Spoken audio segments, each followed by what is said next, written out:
A history lesson inspired by the feast of St. Peter and St. Paul about the church.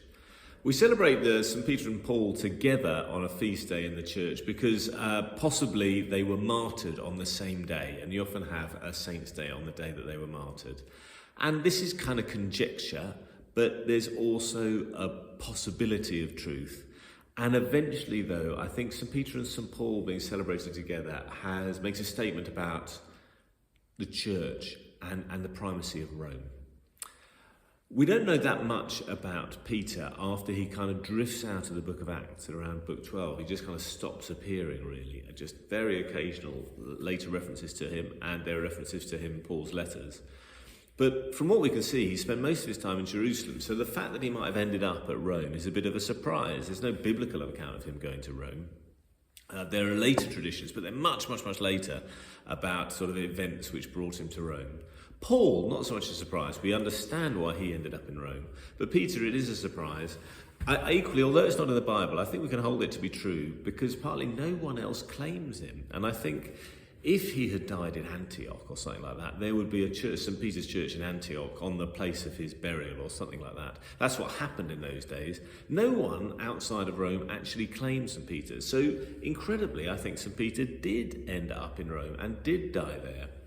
And the fact that Paul and Peter both died in Rome gave the Roman Church a kind of kudos. It's not just that the Roman Church was at the centre of the empire.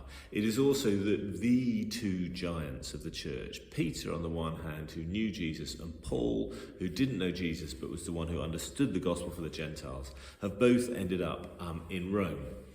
And gradually in the first centuries AD, what you see happening is the Roman Church is sort of trying to kind of dictate terms to the other people. Now, it doesn't necessarily work exactly. If you read Augustine, the African bishops in the 4th century and 5th century would be saying, yes, you've got an authority, Rome, but you're not the authority. We can think just as coherently about Christian doctrine as you can. But eventually it winds up that the Pope in Rome is the person who kind of sets the pace, sets the agenda for Christian doctrine.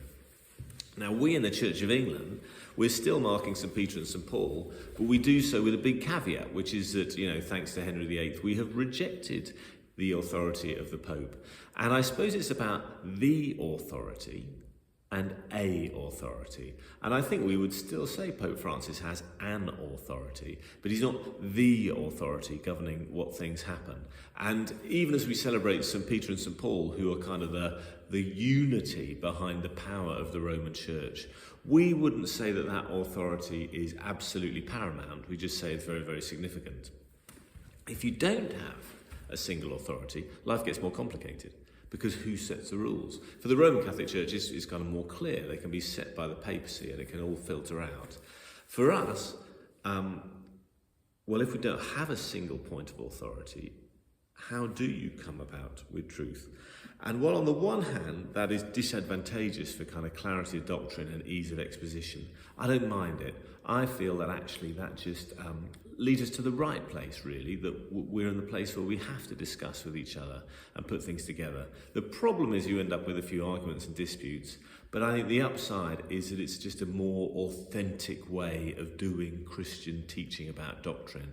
And so I suppose I'm glad to be in a church where we give certain bishops, yes, we give them authority, and we do give authority to what Rome says, but it's not defining for us.